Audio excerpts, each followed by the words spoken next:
What up, dudes? It's Gaz, and welcome back to another video. Today we're going over my top 5 most anticipated games of 2023. And with a little bit of context before we get into this list, I basically only have a PC at this point. There's certain games that are coming out on like PlayStation 5 that I kind of want to play, specifically Final Fantasy 16, but that's only going to be on PlayStation 5 for like a year or something like that. So games like that are exclusive to console, I have not put on this list. Also, some of these games don't have release dates. They just say 2023 on the Steam page or on the website or whatever. So if a game does have a release date, I will be going over it. And if not, I'll just talk about what's expected basically. And we'll be going over these games, like what they are, and if maybe it might be interesting to you. Maybe you haven't heard of them. Some of them will be really popular. You probably have heard of. So either way, I hope you guys found this video helpful. We do live stream quite often on the live stream channel, so go check out that link if you want to. And also, we do daily Warframe video uploads on this channel, and sometimes some variety stuff like this. So hopefully you enjoy this video, guys. All right, we're gonna start off with number 5, the game I'm least hyped for, because honestly, everyone's killed my hype for it. Because apparently the first game was really bad. It's called The Lords of the Fallen. And this is one that has no release date yet. It just says 2023.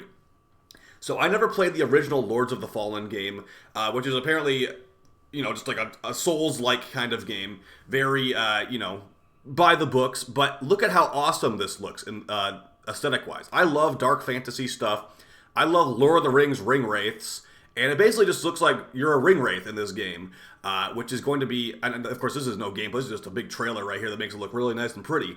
I heard the first game was really bad, but this is actually a relaunch. It's not a sequel, it's a relaunch because the first game did so bad. So, the aesthetic is amazing to me. I like Dark Souls, Elden Ring kinds of games, but there's a lot of them out there. So this game's going to have to prove itself for actually, being worth checking out. I love the aesthetic. It looks really, really nice. So I'm hoping it impresses me when it actually releases at some point.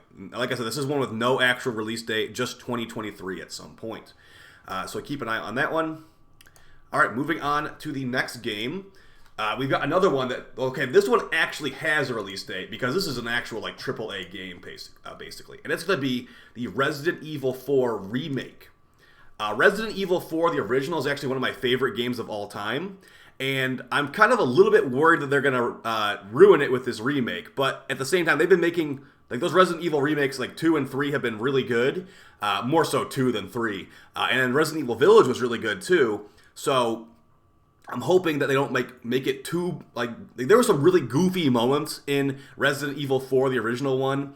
Lots of goofy characters and weird stuff happening too. And I already know they changed a couple things, like what Ashley looks like and stuff. But I'm hoping that Salvador, whatever his name was, I'm not going to spoil anything actually. I hope that they make it cooler basically. And from this gameplay trailer right here, it looks better than. But it looks nice, at least. I'll put it like that. They're definitely changing stuff, but it looks nice. And it looks pretty creepy and intense. So, pretty awesome stuff there. There's some great moments in Resident Evil 4. This one's coming out on March 24th. So, it's not just going to be on, consoles. So, I'm looking forward to this one as a horror fan and a Resident Evil fan in general. Keep that one on your radar. Alright, so that's number 4. Moving on to number 3. This is another one that has no actual release date. But I've been excited for this one for a long time. This one is going to be actually not exactly what I was expecting at first. It's a PvP, PvE kind of fusion game. It's actually going to be made by Capcom, and Capcom's been doing really good recently. It's going to be called EXO Primal. So this one, let me prepare you for this. It's pretty much like Overwatch meets Warframe meets Dino Crisis meets something else, because this is a PvP, PvE game where you have frames that you go around as. As you can see, it's very Overwatch-like with there's tank characters, healer characters, and you're destroying dinosaurs. They're not actual dinosaurs, they're illusions of or holograms of dinosaurs or something like that. But as you can see, it's like a horde shooter, and then there's certain points in the match where you will basically invade the enemy team. If you ever played Destiny Gambit before, basically get enough points, you can turn into a dinosaur and attack the enemy team in their base and try to basically destroy them as a dinosaur. See if I can find a clip of that in this gameplay footage. So, there's a lot of PvP aspects to it. It looks pretty fun. It's going to be only multiplayer, it seems like. And this also, there is no release date. I've been excited for this one for a while, and you can switch frames mid-mission too, by the way. That's something I wish Warframe could do. There's going to be, mini-boss dinosaur monsters. And of course, you're racing another team. The reason I said it's close, similar to Overwatch, you're actually racing an enemy team doing this exact same objective as you, and just trying to basically speed clear as quick as possible. So there's potential it will be kind of not fun because it's you have to only use the meta or you literally will not win no matter what. It's you're literally racing someone using the meta. So hopefully that goes well. That guy just died to the T-Rex. And I'm actually really looking forward to this one. Like I said, no known release date, but hopefully it's going to be really awesome. And they spent all this time polishing it up because it looks like it'll be pretty fun. Look at all those dinosaurs. Massive horde of dinosaurs coming down this highway. This just looks fun to me. So he's I got to switch to a DPS for this. I'm extremely excited for EXO Primal. So I'll be definitely streaming on the channel, probably covering it on the YouTube channel as well. So yeah, keep an eye on that one, EXO Primal, sometime in 2023. All right, for the last couple here, we've got some games that I'm sure a lot of people have heard of. And one of them is actually one I've already covered on the channel already. And again, we don't have a release date for this, so it's just some point in 2023. And we've been really paying attention to their Discord server. I'm in the official Discord server for their game. The first Ascendant, they just are not releasing information on when this is coming out at all. We are pretty much multiple months after the beta. Whoa, that's loud. Multiple months after the beta, and they're still we thank you for for playing the beta. We are working hard to make the game good. That's all they're telling us pretty much. They are still going to be on 2023 release, hopefully. This game is it definitely wears its Warframe influence on its sleeve. Also, its Destiny influence as well. Going to be a instance-based, open world node kind of thing with missions you can click on. There's different characters you can click on, basically frames. There's one right there a lot of people liked called Bunny, very similar to Volt. That's the frame I like. Glay, she's kind of like Garuda and Anaros a little bit. There's going to be big boss fights. I'm hoping, so the thing about this one, the beta was good, but it definitely needed a lot of work. There wasn't really a ton of content to play through. There was these late game boss fights. There was defense missions and stuff and just farming things out.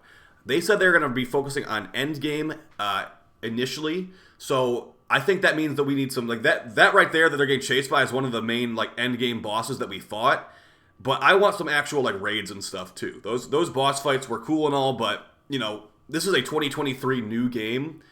I want something more than just generic trash ads and then, the boss fights they got in there. Is that too much to ask for raids and stuff, too? Maybe it is. Either way, First Ascendant is coming out at some point in 2023, hopefully. I really hope it doesn't get delayed. And, yeah, it's going to be a good one. There's another game called Synced. That's another looter shooter that's coming out in 2023. I haven't played that one yet. I might have to look into that one eventually. But, yeah, I have played this one, and this one was really fun. So I'm going to be recommending that for sure. All right, so that's a bunch of games with no release dates that look cool. How about one that actually has a release date? Well, I don't think it would be a top 10 list of a person that plays looter shooters and ARPGs and stuff without the #1 game on the list. And it's not really too big of a surprise, even though there have been some problems with Blizzard lately, to be honest. It's going to be Diablo IV. Yes, Diablo IV is finally actually releasing this year, and it's actually going to be coming out. It has an actual release date. June 6th is when Diablo IV is being released. Now, this is going to be a full-price game, as far as I can tell, and it's not going to be as overly monetized as Diablo Immortal, according to the devs. It's going to be more you buy the game, and it's not hey, buy a legendary gem or whatever. Buy a crest for a legendary gem. It's going to be an actual Diablo game. We've actually gotten a decent amount of gameplay at this point, too. And there have been people who have gotten access to the early build behind the scenes that are signing NDAs, not allowed to talk about it, and they've been all saying it's really good. So they took some more inspiration from Lost Ark and Path of Exile, where it's going to be more of a little bit more like an MMO, but you can definitely still play it solo, like the good old days for Diablo. So really looking good here. There's a Necromancer class going to be at launch. I think there's a Wizard class at launch as well. And expect there to be DLC. I think Diablo 3 kind of got robbed. Reaper of Souls was actually a really good DLC, but they only made one DLC, and there was actually a second DLC for Diablo 3 that was planned and never actually came out. Diablo 3 had problems, don't get me wrong, but, that was a long time ago at this point. That was like 8 years ago. So they've had a lot of time to work on Diablo 4, and I'm really, really looking forward to it. So that's my list, guys. Hopefully you found this interesting, maybe with some games on your radar you weren't thinking about before. Now, most of these games are going to be full-price games. I'm pretty sure Lords of the Fallen is going to be a full-price game. EXO Primal, I don't know if that's free-to-play or not. Resident Evil 4 Remake, free-to-play, and Diablo, free-to-play. So the only, or not free-to-play, buy-to-play. The only free-to-play games on this list are actually, it's the First Ascendant. The First Ascendant is a free-to-play looter-shooter game. There will probably be a bunch of grinding in that. Keep that in mind. But there'll also be a bunch of grinding in Diablo 4. So, pick your poison. Do you want to pay $60 and grind the game out and probably have a nice AAA experience, or do you want to play a free-to-play game that's probably still pretty close to AAA, but it's going to have guaranteed more grinding and be asking you for microtransaction currency all the time too. I'll see you guys next time. Appreciate all the support, and I'll see you later on stream. Peace.